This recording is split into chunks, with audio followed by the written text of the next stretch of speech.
Welcome in, Seahawks Today. It is powered by Chat Sports. Tyler Jones here with you. Thanks for joining us. Coming up on today's show, we are going to lay out the Seahawks' perfect free agency plan. Now that Geno Smith has already been paid and been covered, what else do the Seahawks need to do in free agency? We will dissect all of that coming up in just a few moments from right now. Before we do, if you're excited that Seattle signed Geno Smith, that they got the deal done, they got their quarterback locked up for the next 3 years, and you should be. They're paying him just $35 million, which is a pretty good deal compared to the rest of the quarterback market right now. If you like that he's back and they got that deal done, hit that like button. Show some love for Geno. We'll get started with today's show. First and foremost, the plan needs to be for the Seahawks, as far as I'm concerned, keeping the main core together. I think you have a good foundation here in Seattle with some pieces that are very solid that need to stick around for a bit anyway. Some of the top Seahawks free agents that are about to be out there that I would consider re-signing: Poona Ford, Tanner Muse, Ryan Neal, Mike Jackson, especially Ryan Neal, who was rated as the highest graded safety by Pro Football Focus in the entire National Football League.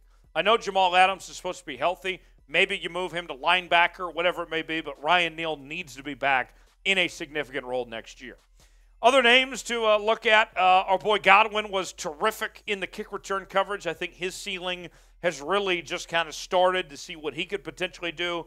Marquise Goodwin might be your best option at that number 3 receiver position. When he was healthy, he looked pretty solid out there, although he was inconsistent. Travis Homer is a good third down back, but he had some injury issues. I don't think he would cost you too much. And then there's Rashaad Penny. Rashaad Penny, I know that he missed most of the season after, week 6 or 7. But Rashaad Penny, we know, is a good football player. And he and Kenneth Walker is a good 1-2 punch. That's appealing. And we've heard some conversations that we could see Rashaad Penny in a situation where he only gets $1 or $2 million from wherever he goes. At that point, why not be Seattle? If that's the price, sure, I'm open to that conversation. So with that, name a player the Seahawks should re-sign. Who is somebody that they should keep, that they should bring back to this roster in 2023? Let me know in the comment section. Name a player the Seahawks should sign in the re-sign in the comment section below. Folks, here at Chat Sports, we have a brand new NFL draft channel that you need to subscribe to, youtube.com/chatnfl. And what we want to do is we want to see how many Seahawk fans are going to subscribe to our NFL draft channel. Look, here's the deal. The NFL draft for the Seahawks, this is one of the most important drafts the Seahawks have ever had, with 2 first-round picks and 4 picks in the first 2 rounds. And so if you want in-depth analysis, you want to see some interviews, some scouting reports on some of these top players, you need to head over to our draft channel. And go ahead, hit that subscribe button on our draft channel, and just comment Seahawks. Represent the 12s, so among the rest of the NFL, we can see our fan base be loud and be proud representing your favorite team. Go ahead over there now and subscribe if you're looking for more NFL draft coverage. The best draft coverage on YouTube, it's over there. youtube.com/chatnfl. Next up for the Seahawks is finding help on the defensive line. Let's not beat the bush. The Seahawks had one of the worst, if not the worst, run defenses in the entire NFL last year. And so with that being said, you're trying to find any help you can when it comes to stopping the run, but also some pass rushers as well. And there's some pretty dang good ones available on the market. Most notably is probably Javon Hargrave of the Philadelphia Eagles, Pro Bowler back in 2021, 3rd-round pick by the Steelers. And this was a breakout season for Javon Hargrave. I know that the Eagles didn't win the Super Bowl, but they had a historically good pass rush this year in Philadelphia with Javon Hargrave and Hassan Reddick and some of these other guys here. Hargrave, I thought he got robbed at the Pro Bowl, to be honest.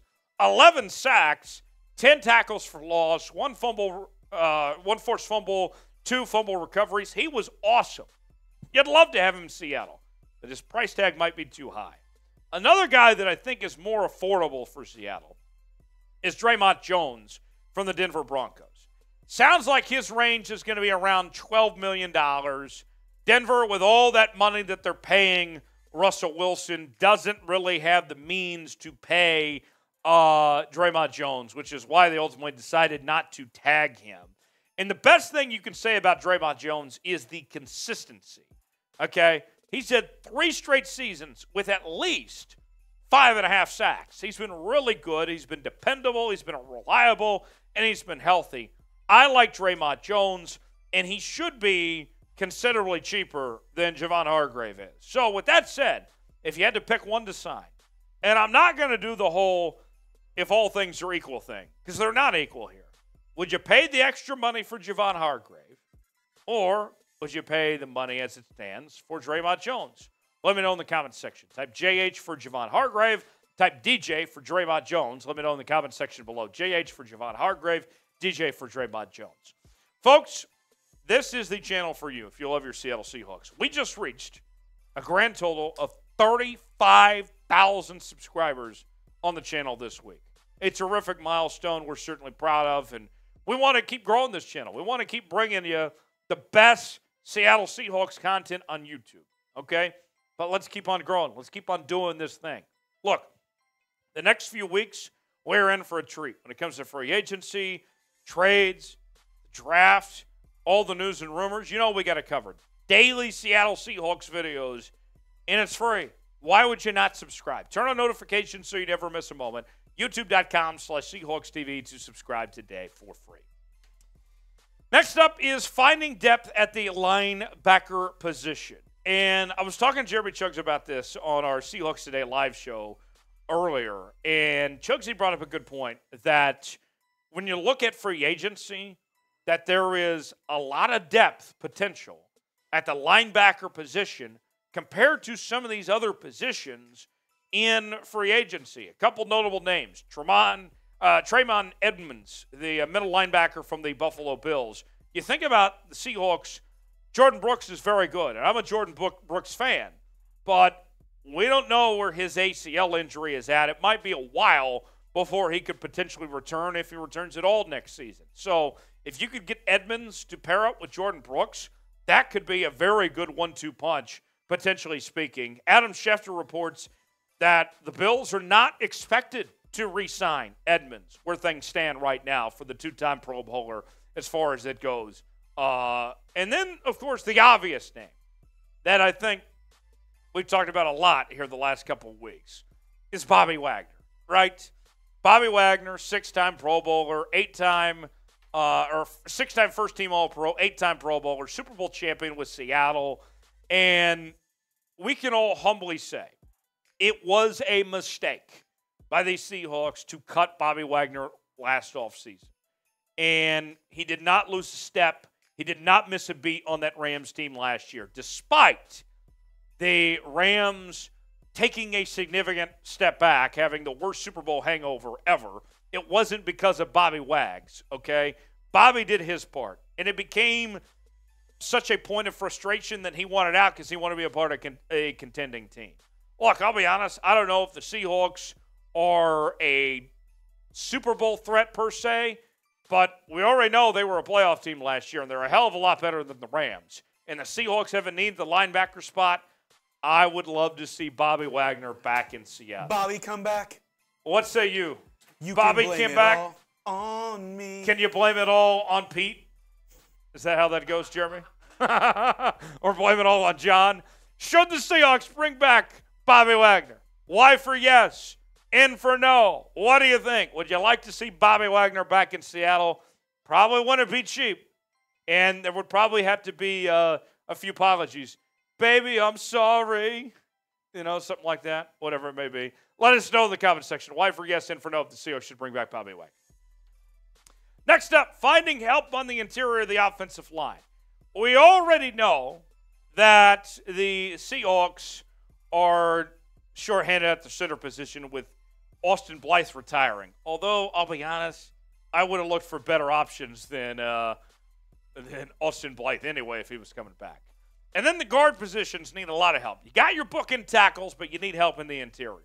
Well, while the draft is an option when it comes to those guys, there's some pretty decent free agent players in the interior of the offensive line. And in particular, a guy that we talked about here on the channel this week is former Seahawk Ethan Pocic, potentially coming back after a career year with the Cleveland Browns. Ben Powers had a breakout year with the Baltimore Ravens. He's probably not back there with the Ravens this year. Dalton Risner had a really good run the last few years with the Denver Broncos. He's been a very good leader. Connor McGovern, not the Cowboys Connor McGovern, the Jets Connor McGovern. He's a name potentially. There are guys that the Seahawks should consider when it comes to the interior of the offensive line that are all worthy of at least that possibility. What's the biggest position of need? We've talked about a few of them today. Linebacker, interior offensive line, D-line, whatever it may be. What comes to mind? What's the biggest position of need? Tell it for me in the comment section. What the biggest issue the Seahawks need to address this offseason is. And finally, number 5 on our list for the Seahawks free agency plan is finding a bargain playmaker, okay? Now, let me put it this way. I'm sure a lot of you have been bargain shopping of some sorts, right? You know, going to like the grocery outlet or the Dollar Tree or something like that, where you're trying to find something that's good, but you don't want to spend a lot of money on it. Manager special or something of that sorts, right? Well, I look at these guys. This is what I call the sneaky good skill position free agents, okay? And with these 5 players that I have listed, the Seahawks, wide receiver and running back, neither one are even close to their top need. But they do need maybe a third wide receiver or a second running back, somebody that can make an impact, but you're not breaking the bank for. Darius Slayton, Robert Woods, Mecole Hardman, Damien Harris, AM. I mean, these guys here, to me, all of them would make a difference. And you might not have to break the bank for them. I mean, Damien Harris, think about this with Damien Harris, the New England Patriots running back. Go back to not this past season, but the year previous. He had 15 touchdowns. 15, okay? He can still play ball. He knows ball. Mecole Hardman, I know there was some communications issues with Patrick Mahomes over the last few years, but he's got the raw speed.